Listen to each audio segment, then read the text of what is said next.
Boa noite, eu me chamo Jéssica Oliveira e vou trazer aqui um pouquinho sobre o nosso projeto integrador Desmistificando a Bioquímica Clínica, onde os componentes foram a Devani Oliveira, Arivaldo Santos, Geisa de Jesus, Jéssica Oliveira, Jonidson Almeida, Minelli Mota e o nosso professor docente Walker Nonato.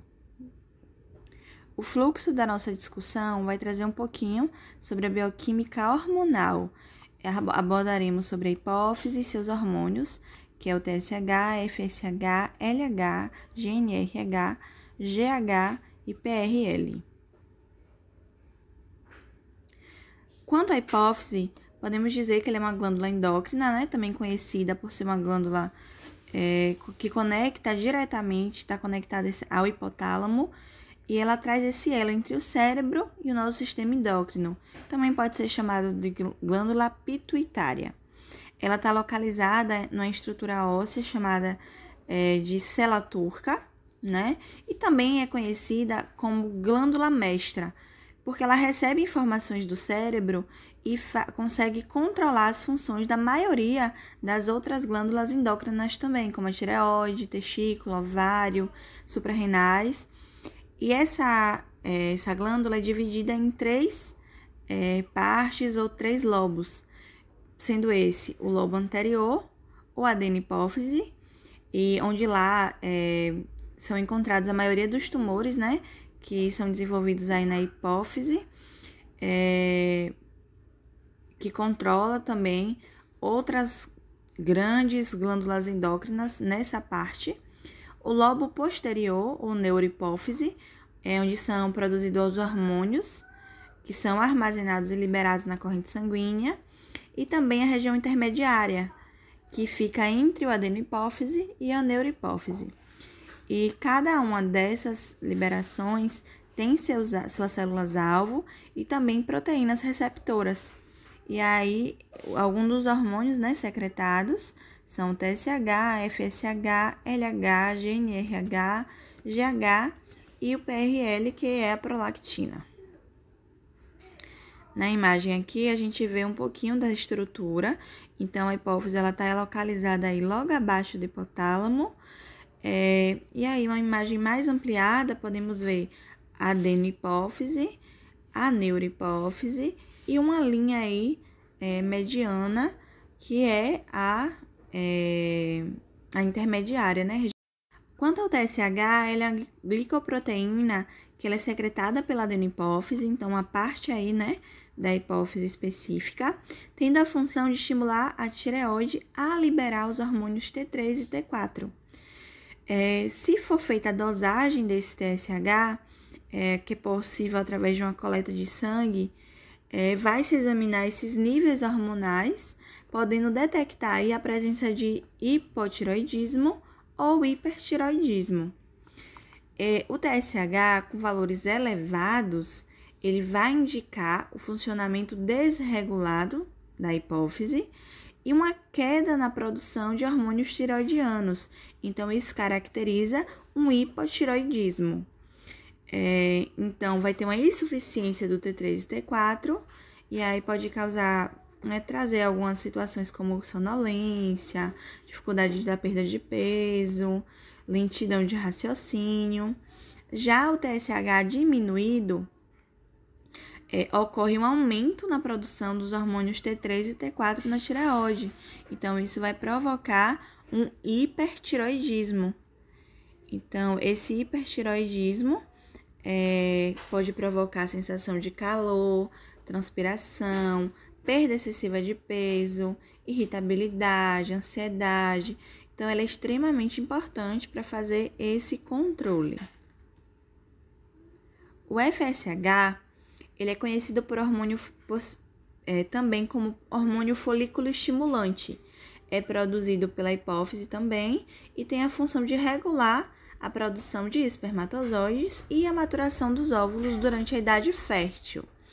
Então, o FSH, ele serve também para avaliar a falta de menstruação ou a desregulação, uma puberdade precoce ou tardia, impotência sexual. Então, ele faz todo esse arranjo de controle, tanto na mulher quanto no homem também. O FSH elevado, na mulher, pode haver uma perda das funções ovarianas, né?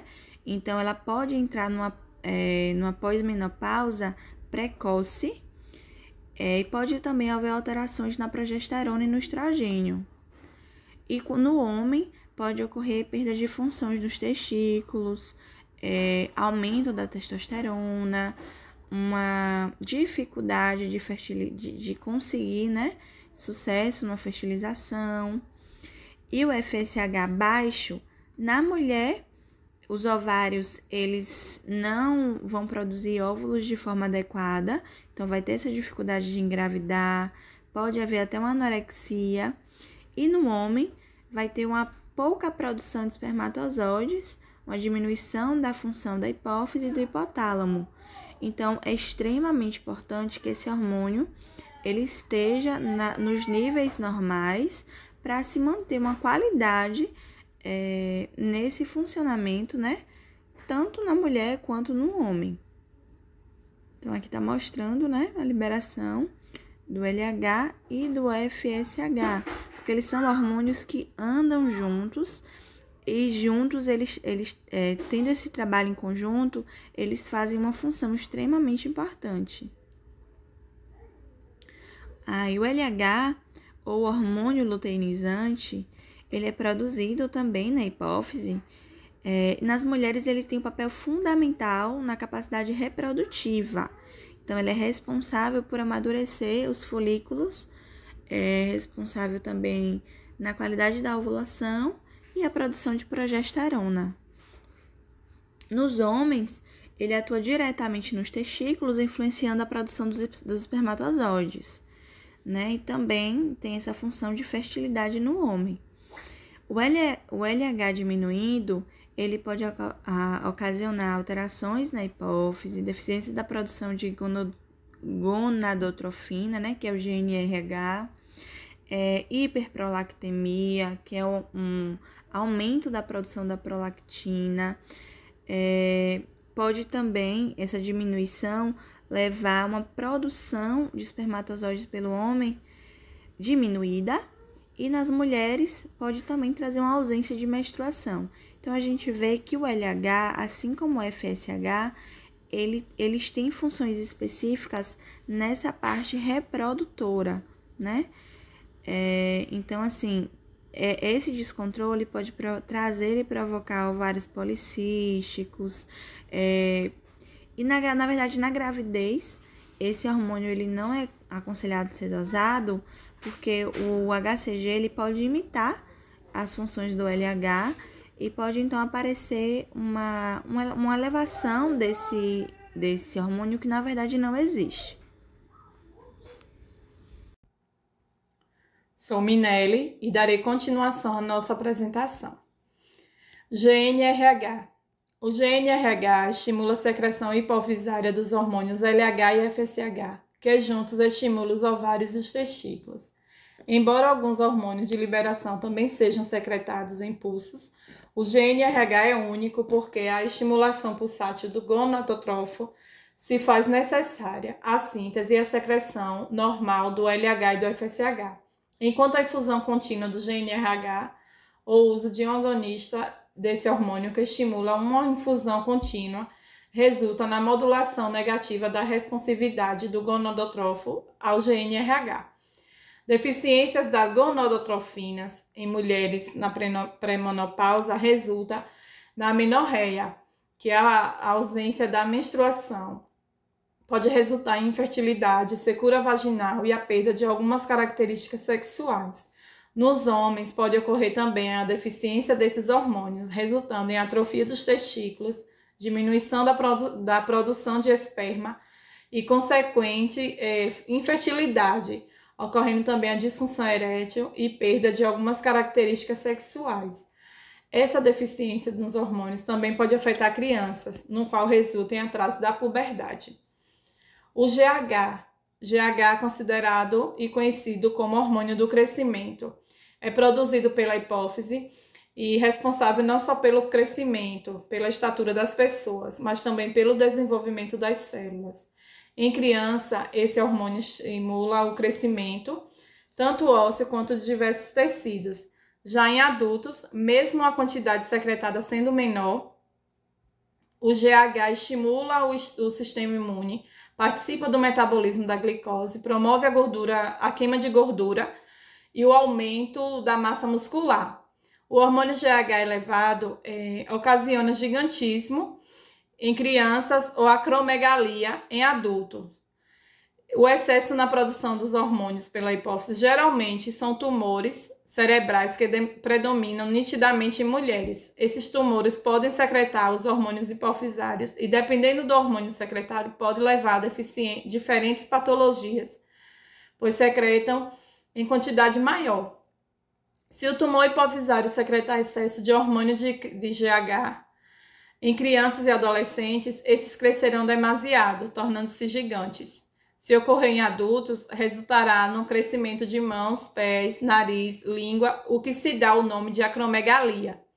As pessoas com esse tipo de tumor correm o risco de desenvolver tumores em outras partes do corpo, assim também como corre o risco de ter problemas cardíacos, hipertensão arterial e diabetes. Quando o GH está em deficiência, em criança ocorre o crescimento total insuficiente e uma estatura baixa. Já nos adultos, essa deficiência não afeta a estatura, pois os ossos pararam de crescer e normalmente os adultos não apresentam sintomas. O hormônio da prolactina. Esse hormônio tem a função de desencadear a produção de leite pelas glândulas mamárias durante a lactação. A maior parte da prolactina é produzida na adenohipófise, pelos lactotropos. É produzida também em várias células e tecidos como fibroblastos da pele, linfócitos, glândulas mamárias, cérebro, próstata, tecido adiposo e tecido basal na placenta. O controle da produção da prolactina na hipófise é feito pelo eixo hipotalâmico hipofisário. Algumas substâncias como tiroliberina, a serotonina, a vasopressina, a ocitocina e peptídeo intestinal vasoativo podem também estimular a produção de prolactina, agindo diretamente nos lactotropos ou nos neurônios dopaminérgicos do hipotálamo. A prolactina alta, também conhecida como hiperprolactinemia, é caracterizada pelo aumento desse hormônio no sangue, que normalmente está relacionado com a estimulação na produção de leite pelas glândulas mamárias durante a gravidez, regulação dos hormônios femininos relacionados com a ovulação e a menstruação, estando relacionado também ao relaxamento após a ejaculação no caso dos homens. A hiperprolactinemia pode acometer tanto homens quanto mulheres e ser a consequência da gravidez, síndrome dos ovários policísticos, estresse ou tumor na hipófise, podendo causar sintomas que podem variar de acordo com a causa. Pode resultar também em perda da libido, irregularidades menstruais, infertilidade e alterações ósseas. A prolactina baixa é conhecida por hipoprolactinemia. Não é comum nem grave e pode acontecer devido às lesões na hipófise. Níveis baixos de prolactina não apresentam sintomas nem consequências para o organismo, exceto se a mulher estiver amamentando, o que pode provocar uma diminuição na quantidade do leite materno produzido. A prolactina baixa muitas vezes pode acontecer também como consequência do uso de alguns medicamentos ou disfunção na glândula relacionada com a produção hormonal. Aqui tem uma foto do quanto é importante ser realizado, que cada pessoa realize o seu autoexame da tireoide, para que, se ao perceber alguma alteração, procure logo um médico para investigação. As alterações dos hormônios são identificadas através de exames, tanto de sangue quanto de ultrassom, e podem ser interpretados por um médico, o qual buscará medidas de tratamento para que seja tomadas medidas, e traga resultados de estabilidade hormonal. Essas são as nossas referências e aqui finaliza o nosso trabalho.